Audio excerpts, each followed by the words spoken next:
Hey, Precalc. Well, here's our do now. Once again, we're going to get that worksheet we had last time and use your calculator to evaluate some logs. If you didn't do part 3 yet, we're going to do part 3 right now. Shouldn't take longer than 5 minutes. And so just this column over here, part 3. If you already did it, yay!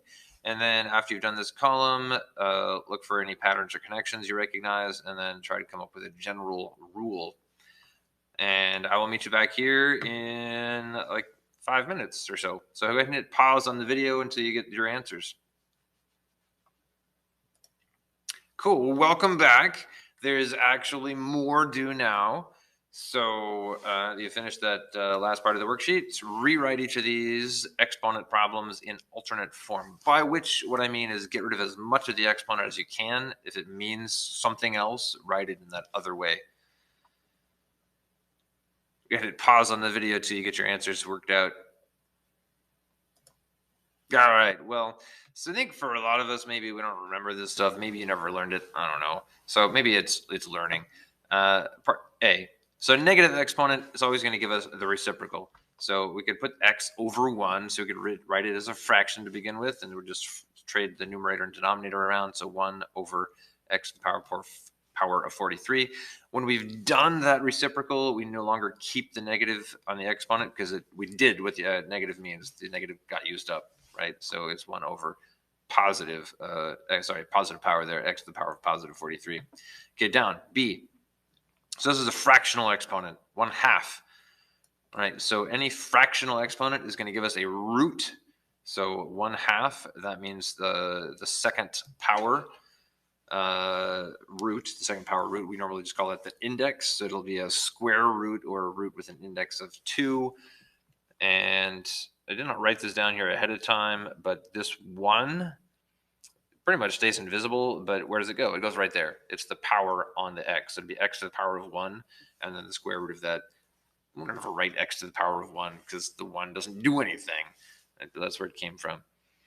All right. Well, same thing on part C. There's an invisible 1 right there from this numerator of that fraction, x to the power of 1/3. Okay, it's a fractional exponent. It's going to give us a root. In this case, it'll be a third root or a cubed root. And the numerator, that 1, usually we're not going to write if it's a 1, but x to the power of 1 goes inside there. All right, so D, last one. Again, fractional exponent is going to give us a root. This time the index will be 5. So I got the 5th root, and the x is going to have to be to the power of 2 because that numerator there is 2. And so this time it's not invisible. All right. Hey, well, today we are going to be looking at some other stuff, but let's take a little detour here. We're just talking about square roots and cube roots, a little bit of side learning here. So when we write a square root, normally we don't write that 2. It's that index is invisible. We just write that crazy looking symbol and it means square root, right? Well, it really has a 2, but mathematicians don't like writing extra things. And since it's so common, we just say, look, if we don't write the index, it means 2. Okay, so the index is usually not written. But what it means is it's the number of dimensions that would go into an illustration. So the square root is 16. 16 is like the answer to a square. Right? Squares have 2 dimensions, length and width.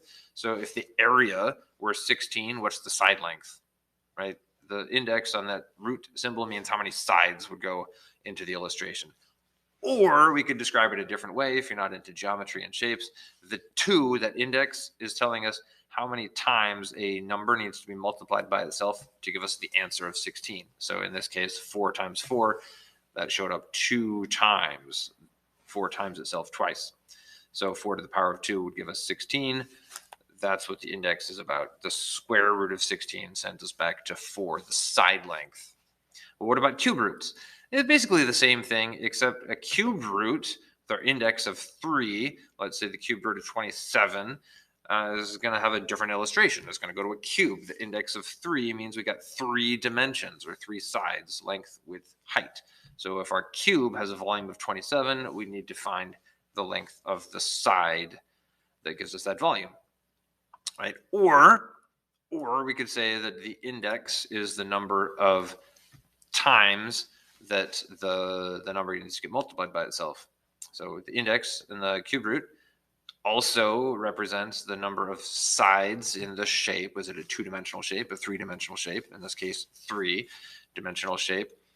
Or if you are not into geometry, you just want to think about it in a different way, it's the number of times that number needs to be multiplied by itself to get 27. 3 times 3 times 3 gives us 27. So there were 3 of them. So 3 to the power of 3. That's the index.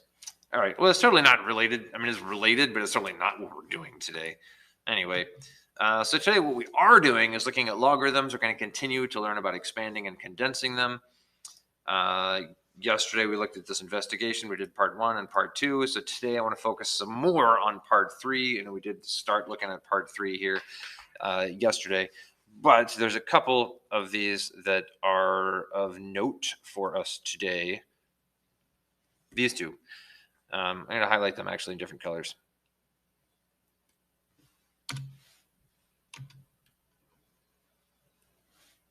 Bloop. Okay, so we can see that there are other problems that have those answers. This one gives us that magenta answer, and that one right there gives us the yellow answer. Okay, so how does that work? All right, well, let's take a look at the top one first. So 0.5 log of 16. All right, well, 0.5 is the same thing as a half, right? Okay, so what we know from yesterday is if you got a multiplication here, 1/2 times log of 16, we take the 1/2 and we can bring it over here and drop that as the exponent on the 16. So then this would no longer be expanded. If we condense, we can take the 1/2, put it onto the 16 as an exponent. All right, well, 16 to the power of 1/2, well, as we just saw in the do now, a fractional exponent is going to give us a root. And so this one, the 1/2 power is the square root. So log square root of 16, right? We don't need the parentheses, but we'll just keep doing that. And then we know the square root of 16, that's 4. So this is the same thing as log of 4. And that is what we see over highlighted in yellow on the left-hand side there. That was our answer. That was the same.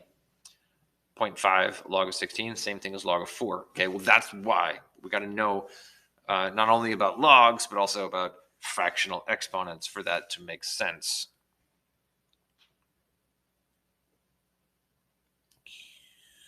All right, what about the magenta one? I'm just going to make another column right here. So the magenta one, we start off with a -2 times log of 3. All right, well, again, we know we can take the -2 and move it as the exponent onto the 3. So we get log 3 to the power of -2. And then we've got a negative exponent, right? So a negative exponent is going to do a reciprocal. So like we just saw in the do now. So this would be log of 1 over 3 to the power of 2. So when I do the reciprocal, it's not a negative exponent anymore. That negative sign, we did it. It means flip or do the reciprocal. Okay, when it's done, we don't keep the negative sign. Otherwise, we just keep flipping and flipping and flipping and flipping, and it'd be a never-ending circle, and it's not that. So 1 over 3 to the positive second power. All right, well, I can do the denominator, 3 to the power of 2. That's 9, right? Log of 1 over 9. All right, well, that is what we see in the investigation, had the same answer.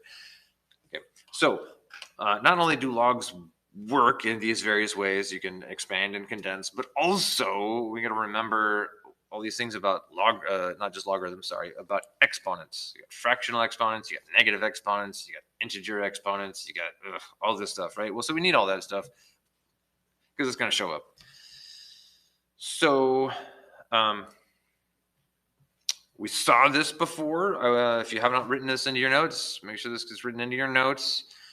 Today, we're going to focus entirely on this bottom one where we are using multiplication of coefficient, and we can condense that by taking the coefficient, turning it into the exponent.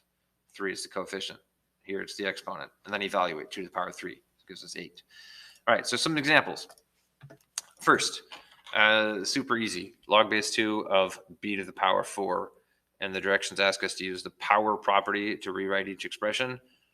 Or we could say, in this case, expand, since that's what we're actually doing. So I'm going to take that 4 and just bring it out here and multiply the whole thing times 4.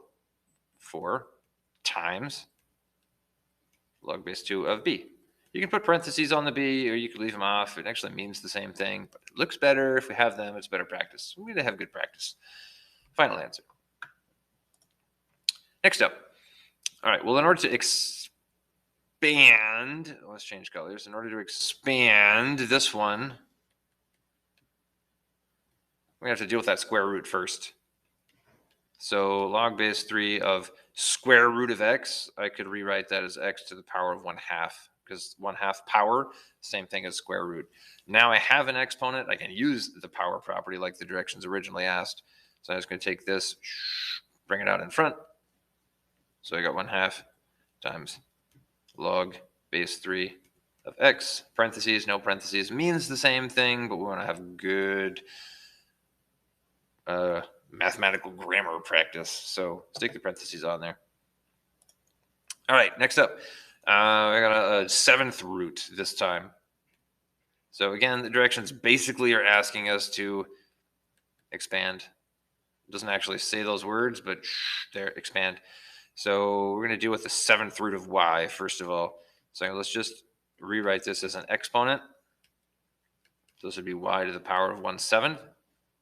And then I can take the exponent, I can expand by multiplying 1/7 times log base 5 of y. Wow, we're on a roll. All right. Well, that is actually all of them. So I will see you guys next time.